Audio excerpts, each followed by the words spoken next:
nuclear-armed North Korea fired what appeared to be two short-range ballistic missiles on Thursday, drawing condemnation from the United States for what would be the sixth round of missile tests this month. Thursday, the series of tests is among the most missiles ever launched by North Korea in a month, analysts said, as it begins 2022 with a dizzying display of new and operational weapons. South Korea's Joint Chiefs of Staff said it had detected the launch of what it presumed were two ballistic missiles at about 8 m 2300 GMT from near Hamhung, on the east coast of North Korea. They traveled for about 190 km to an altitude of 20 km, JCS added.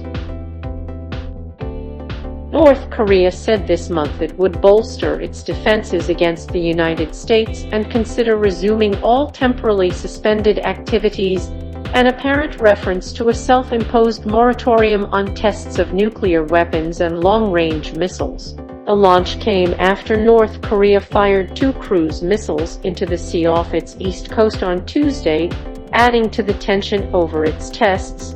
Earlier in the month, North Korea tested tactical guided missiles, two hypersonic missiles capable of high speed and maneuvering after lift-off, and a railway-borne missile system. In a speech to the UN-sponsored Conference on Disarmament on Tuesday, North Korea's ambassador to the United Nations in Geneva, Han Tae-song, accused the United States of staging hundreds of joint war drills while shipping high-tech offensive military equipment into South Korea and nuclear strategic weapons into the region. A U.S. State Department spokesperson condemned the launches as a violation of multiple UN Security Council resolutions and a threat to North Korea's neighbors and the international community. The United States remains committed to a diplomatic approach and calls on North Korea to engage in dialogue, the spokesperson said. As with other recent tests, the U.S. military's Indo-Pacific Command said that the launch was destabilizing but did not pose an immediate threat to U.S. territory or personnel or to its allies. South Korean and U.S. nuclear envoys had a phone call during which they shared deep concerns over the latest test and agreed to continue cooperation to prevent further escalation. North Korea's recent remarkable development in nuclear and missile technology could not be overlooked, Japan's Chief Cabinet Secretary Hirokazu Matsuno told a briefing. South Korea's National Security Council convened an emergency meeting, at which it said the launches were very regrettable and went against calls for peace and stability in the region, the Presidential Blue House said in a statement. At a media briefing in Beijing, Foreign Ministry spokesman Zhao Lijian said China urged all parties to speak and act with caution.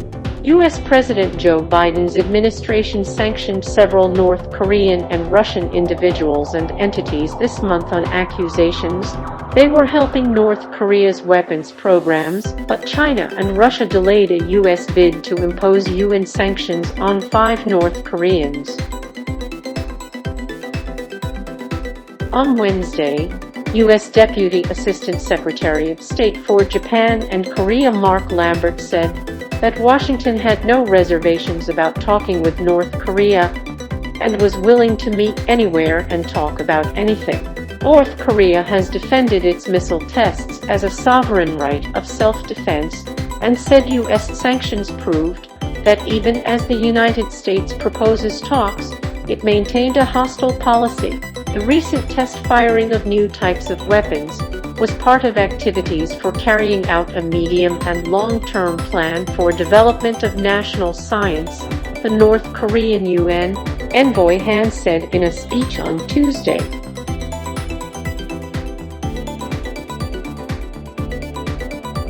It does not pose any threat or damage to the security of neighboring countries and the region.